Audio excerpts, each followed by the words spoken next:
I had my annual physical every August. This year, it was conducted by a new doctor. My old doctor retired, and the new one was a young woman named Dr. Emily Haverford. She was red-haired and in her early 30s. I didn't really want her to do the examination part because of the intimate physical contact and the embarrassment I anticipated. Dr. Haverford's nurse handled many preliminary procedures, such as taking blood pressure, ECG, and testing my memory with a few objects: a book, an apple, and a table. I was always worried about this part, but this time I was particularly anxious about being practically naked in front of a young, attractive woman. However, I didn't need to worry, as I was too nervous to be aroused. When we finished, she smiled and said, "Well, I'm sure you're glad it's all over." "Yes, glad, thank you," I smiled back. The remainder of the examination was routine. The blood work was excellent, and everything checked out. As we were about to leave, she asked, "Do you have 3 children?" "Yes, 2 boys and a girl," I replied. "Have you adopted a child?" "No," I said, puzzled. "Why do you ask?" She blushed and explained, "Well, I'm new and I looked through all your notes before this meeting about you. Well, it doesn't matter. Thank you for being so quick." "You must explain yourself, doctor. This is my body." "Mr. Daniels, you have a condition. You've been infertile since birth. Nobody told you about this."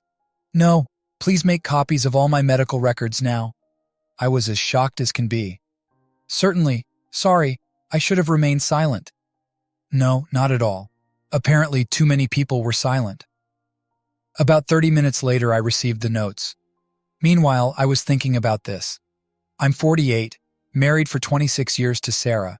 We have 3 children: Jack, 24 years old, Emily, 22 years old, and Mark, 20 years old. At least I thought we had 3 children. Jack is married with a son on the way. Emily has just graduated from college, and Mark is a junior. I wondered who their real father was, but after thinking about it, I found that I was not convinced by Dr. Haverford's words. All 3 looked like me, partly. When the notes arrived, I took them to my office and scanned them. I considered various possibilities to verify what she told me. I called a college friend of mine who was a doctor in New York. He called me back an hour later. "This is Dave Carter, urologist. Close enough?" I said, "Hi Dave, I need some advice, but without a personal appearance and strict confidentiality is required." "Tell me about it," I told him and sent the notes by email. He called back at 3:30. "John, at birth you had a condition that led to infertility. I'm guessing you didn't do anything about it." "I didn't know about this." "Well then, when you were born and diagnosed, nothing could be done. Over the past 10 years, we have developed a method of helping. Can you send me a textbook on this subject, Dave?" "Certainly. I'll send you an email in 10 minutes. Good luck." "Thank you. Hey Dave, don't you have kids?" "Well, that's what I thought." "Oh, I see. Good luck." I hung up and called a DNA lab. I agreed that they would send me several sets on the same day. They arrived at 5 o'clock. I put them in my briefcase and went home. My youngest, Mark, was still at school and was due to leave next week. After some thought, I decided that it was enough to test one of the children. When I arrived, Mark was at home, reading in the living room. Sarah was cooking. She usually returns early from work selling real estate through an agency owned by my older brother, James. I smelled fish her cooking, that is. The 3 of us ate crusty cod and salad. Good food, I think. Sarah noticed my demeanor, but Mark probably didn't. Sarah is also 48. She hasn't gained a pound since college, where we met. She has dark brown hair and eyes like mine. Her height is 5'7". Her weight is 130 pounds. She is quite pretty. While Sarah and I were cleaning up, I picked up the glass that Mark had used at dinner. Later, I took it upstairs and cleaned the rim with a swab I had. Then, I went into Mark's room and took a few hairs from his brush, swabbed the neckline of a t-shirt in his dirty clothes basket, and also his sneakers. I also took a swab from the inside of my cheek, sealed everything in envelopes, and put them in a briefcase. That evening, Mark left, and when he did, Sarah asked me, "What's happening to you, John? You're lethargic. Passed a medical examination? Something happened?" "No, healthy as always. I was probably nervous about the new doctor." "How is she?" "Good, pretty. I was nervous, you know." She laughed, her laugh contagious. "You haven't gotten up, huh?" "No, I was too nervous about this." "Well, I'll see her next week, and I'll ask just to check." "Sure." That evening she wanted sex, and I told her that I didn't really want it. She accepted it with dignity. The fact that I refused her was unusual. The next day, I took the DNA samples to the laboratory myself. I paid for a quick analysis. They told me they would have something by Friday. 2 days later, I went to work. I work as a lawyer at an investment bank. Essentially, I manage an in-house team of 6 other lawyers. We are located in Washington, close to regulatory authorities. I've been doing this work for 22 years, and I earn very well. I also have stock options that, if cashed out, would be worth a pretty penny. I admit that I was distracted at work. However, what needed to be done was done. I rode my bike to work and rode my bike back. The exercise, I thought, would calm me down. When I arrived at 6 o'clock, Sarah was not at home. She left a note saying there were sandwiches and salad in the refrigerator. She was going to a play and then perhaps a bachelorette party. Normally, I wouldn't think much of it. She did both with some regularity, but now there was no trust. I ran the location finder on her phone. She wasn't in a nightclub. She was at a motel near the Fairfax line. I ate and talked a little with Mark about college. He was looking forward to it. The summer went well for him. He worked in a bicycle repair shop and earned decent money, but he broke up with his girlfriend Lisa and was a little depressed. I went to bed early. Sarah arrived at 11 o'clock and was in bed soon after. No shower, but she pulled away a little when I tried to press against her. I did this to see her reaction. I knew she was cheating. I just didn't know with whom and had no intention of trying to have sex with her. The next day, I got up early and rode my bike to work again. There I took a shower and immediately got to work. It was a busy morning. At 1 o'clock, I received a call from the DNA laboratory. They emailed me the report, but on the phone, the technician said that Mark's samples belonged to my nephew. I almost fainted. I have only one brother, James. He is 3 years older than me. He helped me throughout my childhood. He and I were about the same height, 6 feet, and average build. He was a good athlete at school and played basketball at university. He was not a star, but he played. He finished school and started selling real estate.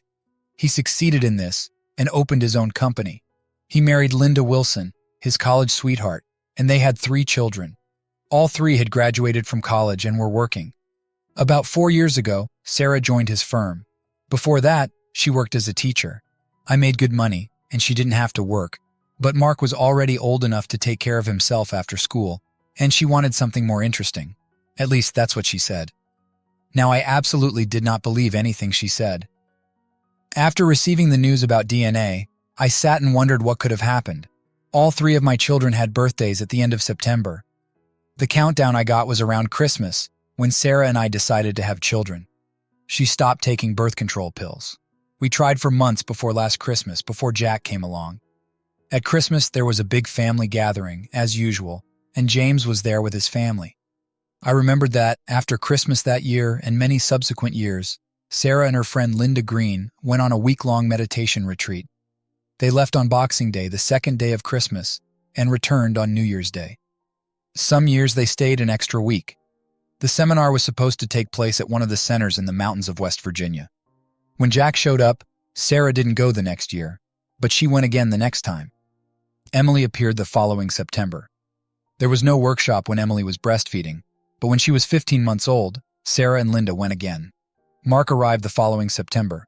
The traveling seminars continued for several years. I thought about it.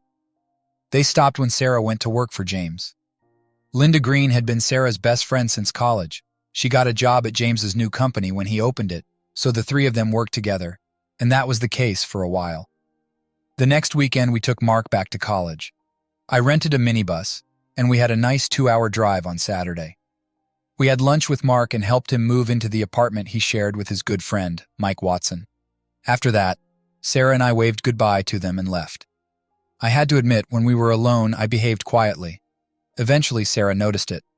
She said, "You didn't even say 2 words to me." She looked worried. I have a lot to worry about, Sarah. So many things. This is not what I'm going to discuss now.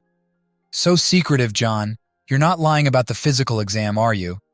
No, leave it alone, Sarah. This is my best advice at the moment. For the rest of the trip, about an hour, we talked about almost nothing. I dropped her off and returned the van, after which I went to a local bar and drank beer. I thought about it some more. I couldn't understand how Sarah had undergone any medical procedure to get pregnant with James's child. This meant only one thing. They had sex repeatedly and for many years. Perhaps it was James that Sarah met at the motel.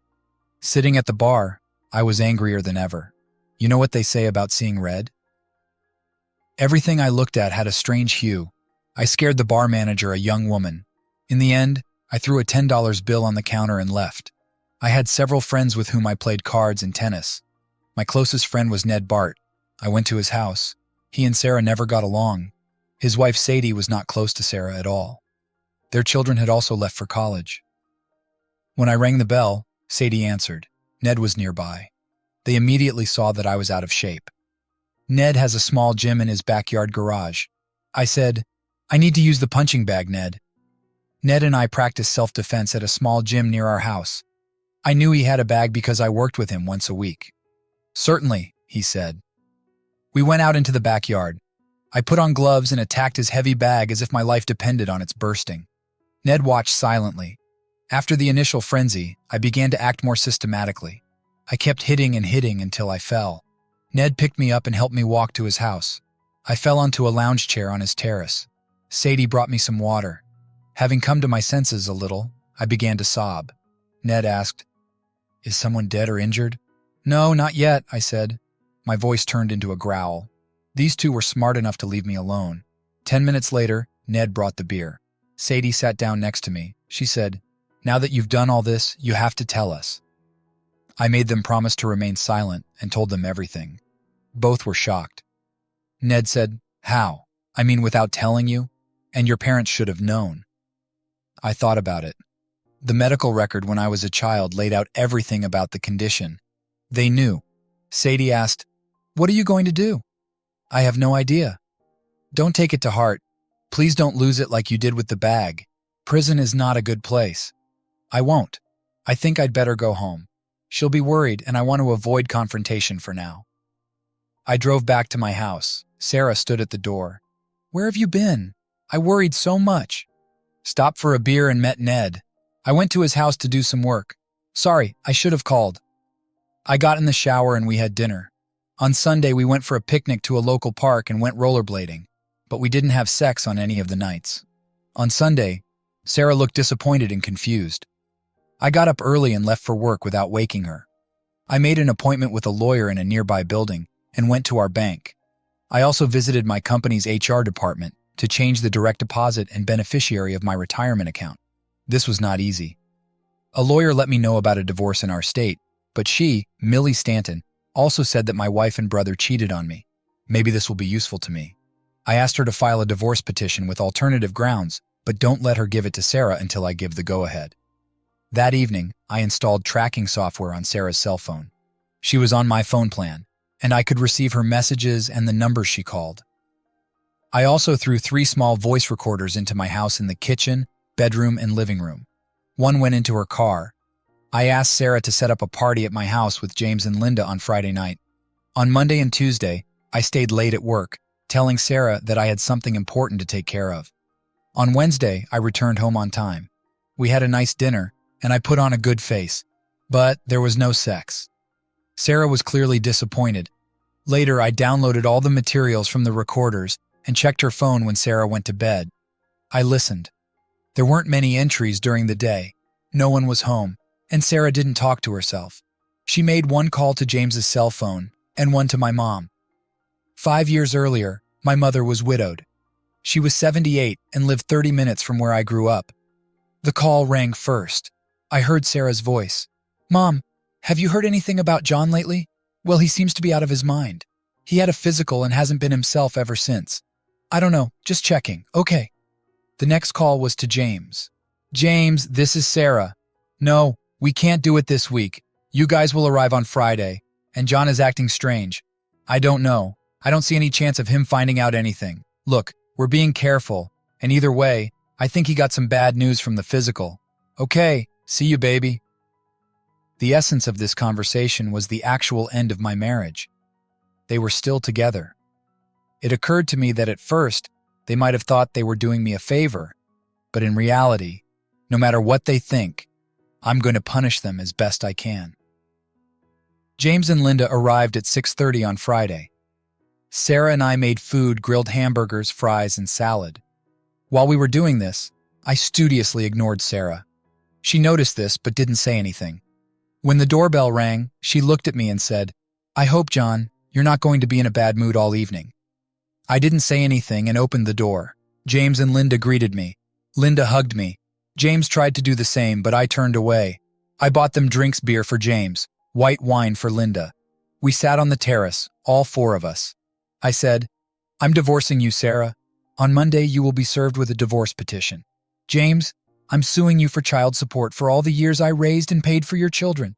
Sarah began to sob. James jumped up and stood over me. "You're an idiot, jerk. I'll kill you now." Linda watched. James tried to hit me while I was sitting on a chair on the porch. I stumbled back away from him and turned over in my chair. Then he stood up and said, "Are you angry? You are a hypocritical." He didn't finish his sentence. He growled and attacked me, swinging. I ducked under his fist and punched him in the gut. He wasn't as strong as me. The blow took his breath away. It didn't matter. I hit him in the stomach again. I didn't hear Sarah scream. I continued to hit James until he fell onto my shoulder. Then I kneed him in the groin and threw him onto the terrace. I turned around. Linda stood up but looked only at Sarah, who rushed to James. He was conscious and moaning. Sarah looked up at me. "You had no reason to hurt James. None. You are a savage. You could have killed him." She was still sobbing. "And I still can. And you're not safe either. You're a sneaky." Sarah turned white at my threat. She slowly backed away from James. I growled at her. "Pick up this piece of trash and get him out of my sight. You only have a minute before I finish him off completely." Sarah tried to pick James up, but she found it difficult to cope with his dead weight. She looked at Linda and said, "Help me with him, Linda." Linda came to her senses a little and simply said, "No, you two are on your own. I agree with John, you are a sneaky bitch." Sarah pulled James onto the couch on the patio, then picked him up and staggered into the kitchen. I looked at Linda. "So you didn't know?" "No, I didn't. I've had some suspicions about James over the years, but not with Sarah. I think they are still together. Maybe she has sex with other guys. I don't know." I heard the garage door go up. I walked inside and looked out the front door. Sarah put James in the passenger seat of her SUV and drove away. Linda came inside. She was a pleasant-looking woman, blonde, 46 years old. She was well-dressed for the dinner party, but she was crying, and her makeup didn't look very good. I looked at her. "More wine?" "No, thanks. Can't you explain all this to me?"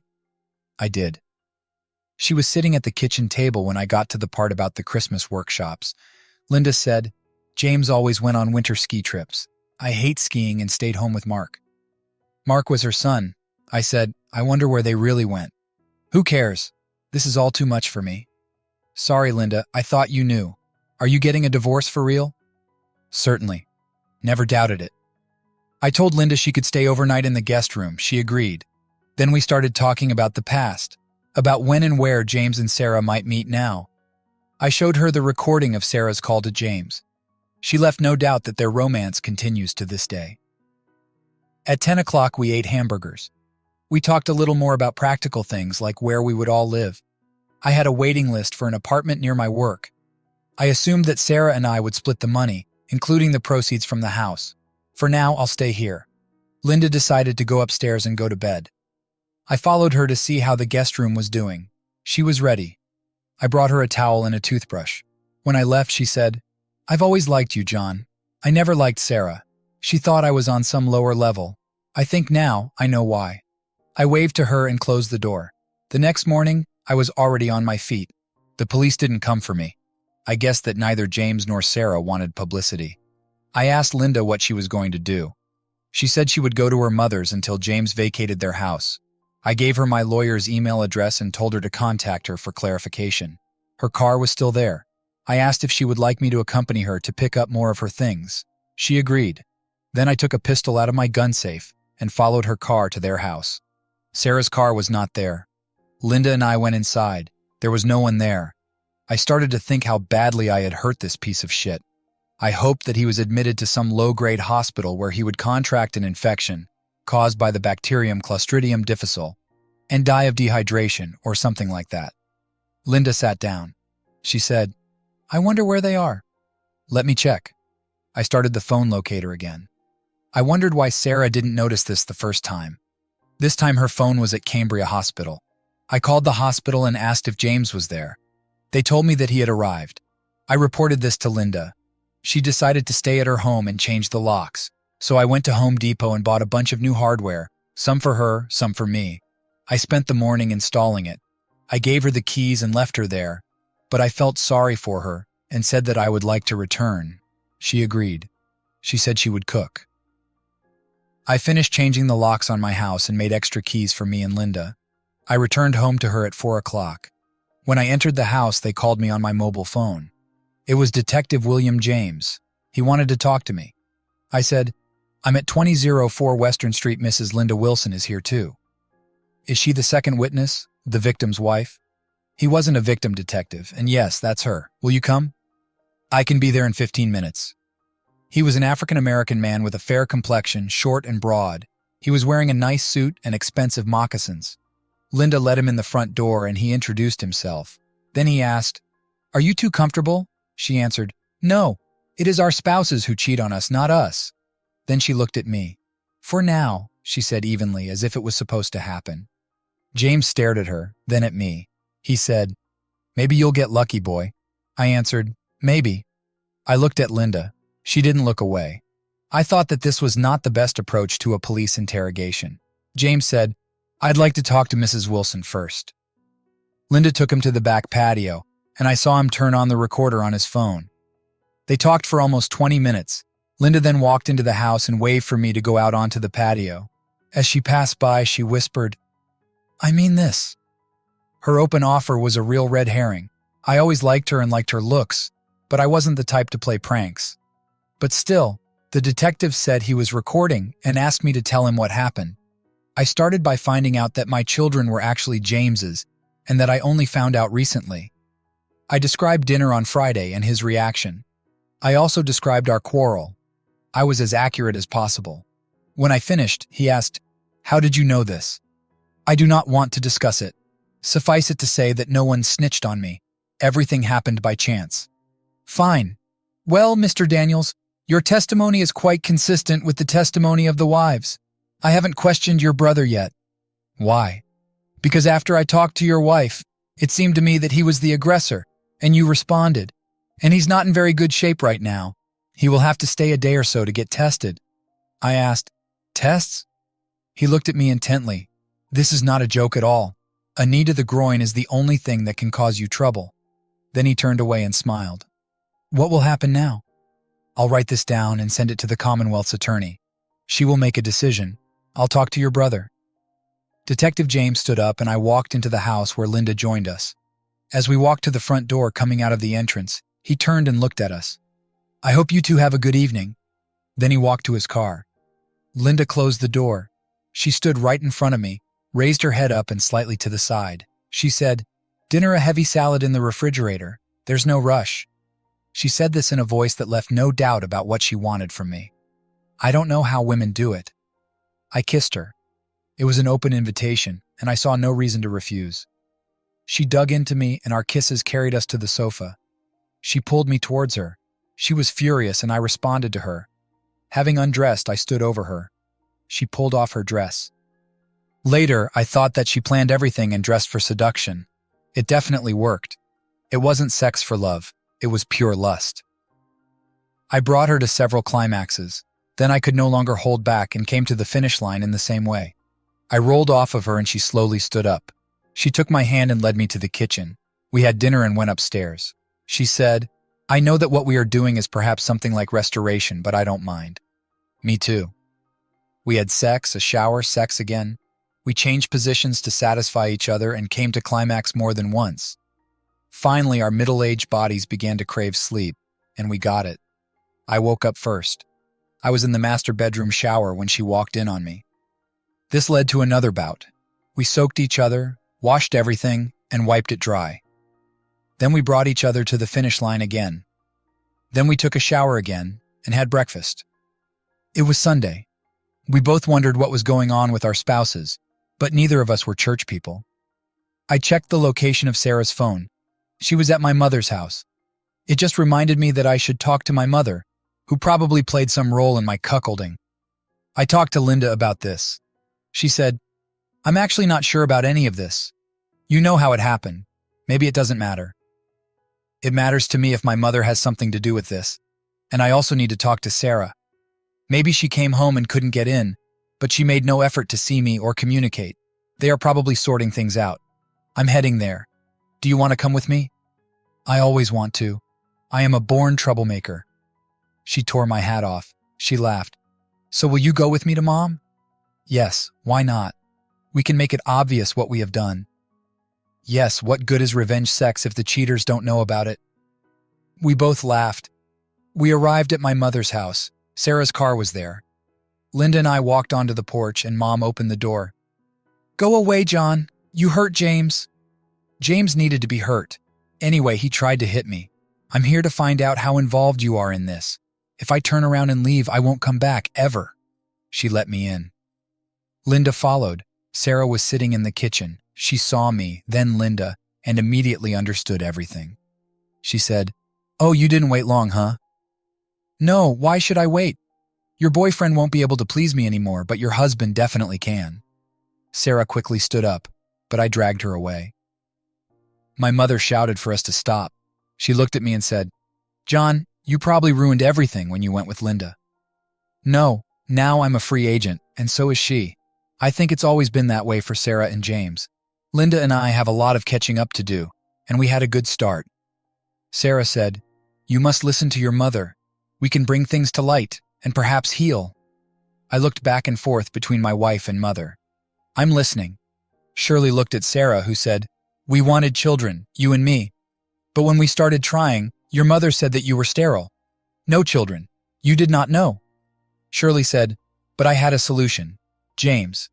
James could have gotten Sarah pregnant, and you would never have known. And you decided all this without telling me? Shirley replied, Your father wanted to discuss this with all of us, but we rejected it. The votes were 3-1. Yes, 2 traitors, and you against your father. We looked at various methods medical, all of them were too expensive and labor-intensive. And you should have known that you were raising James's children. Sarah said, So we reluctantly decided to do it naturally. And you lied, snuck out, and had sex for a week, once for 2 weeks, and you had a great time, right, Sarah? She looked down and said, Once we got over the initial hesitancy, I really had a great time. I won't lie about that, and everything worked. It worked all 3 times, and you looked forward to your time with James? Yes, I was waiting. He is a good man. Linda said, Is it true? What about me, bitch? He lied and mocked me. Shirley said, We decided that you might disagree. Linda frowned. You were absolutely right. I wouldn't agree then, and I don't agree now. You were the reason, at least, for my divorce. I bet John does too. Sarah said, Nobody needs to get a divorce. Neither of you knew anything, and until now, you both were happy. What happened? My medical examination. The doctor told me that I was infertile from birth. I took DNA from William. Sarah lowered her eyes. Now you know everything, John. We can get through this. You love these kids. Do you love me? But Sarah, you two kept cheating on us. After 3 children, you continued to do this until you went to work at his company. And I bet you never stopped. Linda growled. Well, what? How many times have you and James had sex in the last year? Shirley stared at Sarah, shocked. Please tell me it's not true. Sarah said, We fell in love. We were compatible in and out of bed, so we continued to meet. Yeah, like last week at the Shady Pines Motel? Sarah looked shocked. Have you hired a detective? I just launched the locator on your phone. We can stop. We'll stop. I only need you, John. Linda said, I want him too. You can leave with your great love interest. There is no turning back. Shirley, who was standing, sat down abruptly on the kitchen chair. She didn't look well. I asked, Mom, are you okay? She began to cry. What have I done? My God! Linda said, Secrets and lies only lead to more secrets and lies. You should have told John from the beginning. Sarah said, Then none of our children would exist. So maybe what Shirley did wasn't so bad. You're missing the point, Sarah. You, James, and my mother schemed, plotted, and betrayed me. Looking back, my life seems like a big false facade. You stole my life from me. My whole life has been a lie. I sat down too, filled with deep sadness. Sarah stepped towards me, but I pushed her away. I sobbed. "Never again, Sarah, never again." Linda hugged me from behind. We all cried. Finally, I stood up and Linda and I walked away from the others. Nobody followed us. When we returned to her house, we were not in the mood. I helped her weed the garden and mow the lawn. We had lunch. After that, we started talking. I asked Linda, "Are you sure about the divorce? After all, you and James were together?" Linda replied, "Well, remember what you said about them taking your life? I feel the same way. I'll go see your lawyer tomorrow. We can go together, but I don't see any way back. It was too long and too angry. This is what I believe in. I have to think about the children. Perhaps if there is a divorce, they should know why. How should I tell them? Call them or write a letter and ask them to call?" So I did.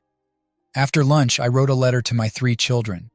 The gist of the letter, after I laid out the facts, was that they will always be my children to me. They will always be the ones I raised and loved. I sent an email and asked them all to call. My cell phone rang a little over an hour later. It was my daughter, Emily. "Dad, are you okay?" "Will and I are okay. It's very hard to go through. I just know that I love you, and you're my dad forever. I can't figure out what to do with Mom. She and Grandma, how could they? Grandma thought she was doing me a favor. I didn't know that the 2 of them would be forever. Your mother, I will never forgive her. Never. What you do depends only on you. I won't know what to do for a while. Well, in many ways, I hope that you will come to some kind of semi-friendly solution. I guess I hope so, yes. Not easy. Well, I just wanted to talk to you. I love you. I love you too." We hung up. Jack called 2 minutes later, and we had a similar conversation. Mark called at 11. When he read the letter, he was a little more reserved than the other 2. He said, "When I was at home and everyone else went to school, I saw something about Mom. I ignored it, but I had to talk to someone about it. Sorry, Dad." "There is no reason to mope. Everything is over. You were in a difficult situation and did not know about all this." We ended our conversation after a few minutes. Mark didn't speak very well. He was close to his mother, at least it seemed. I wondered how much he really knew about her and James. Linda was in the kitchen looking through an old photo album. I joined her. There were all kinds of photographs of her family growing up and mine too. After a while, we were both crying. She said, "Maybe this is not a very good idea. No, we must come to terms with what is lost." I hugged her and kissed her deeply in a friendly way. We looked at the memories again. Then we went up to bed. We slept together, but there was no sex. On Monday morning, we went to see a lawyer. Millie Stanton didn't feel comfortable talking to both of us at once, but we insisted. She was a large woman in her 50s, with big 50s-style gray hair, but a no-nonsense attitude. I liked her despite her hairstyle. She explained the basics of divorce in the state and said that adultery is one of the grounds for divorce, but it is now out of favor. However, she said that our situation was beyond the ordinary. We worked out a plan where we would each file for divorce, and I would sue James for alimony. Millie was not comfortable with Linda being present because James's finances were tied to hers. Millie said she would file paperwork regarding this, or we could wait to file a lawsuit against James until after maternity leave. I asked that Sarah be served at work and at the same time as James. This was supposed to happen on Wednesday. I took Linda to her bank to try to separate their assets. This took a while, and we had a late lunch at Benson's Italian restaurant. We returned to her house at 4 o'clock. I decided to go home to my place, and she went with me. Nobody bothered with the new locks. We went inside. She looked around again, saw what had been familiar to her for many years. I turned around, and she stood next to me with the same look. She said, "I want you to fuck me on her bed now, please." I could only fulfill such a sincere request. I just picked her up and carried her upstairs, threw her onto the large bed in the master bedroom. She was laughing. We spent the next several minutes tearing each other's clothes off. It wasn't a slow or tender moment. It was raw and urgent, as if we were both exercising years of betrayal and anger through our bodies. She pulled me down on top of her, and we made love with an intensity that left us both breathless and exhausted. Afterward, we lay there, tangled in the sheets, our breathing gradually returning to normal. Linda turned to me, her face softening as she traced her fingers over my chest. "What now?" she asked quietly. I sighed, staring up at the ceiling. "Now we move on, we rebuild, together. The next few days were a whirlwind. On Wednesday, the divorce papers were served. The fallout was immediate and explosive. Sarah called me, screaming and crying, begging for another chance. I remained calm, detached, repeating that there was no going back. James didn't call me, but I heard from our mutual friends that he was furious, ranting about betrayal and unfairness. Linda faced similar reactions from her family and friends, but she stood firm.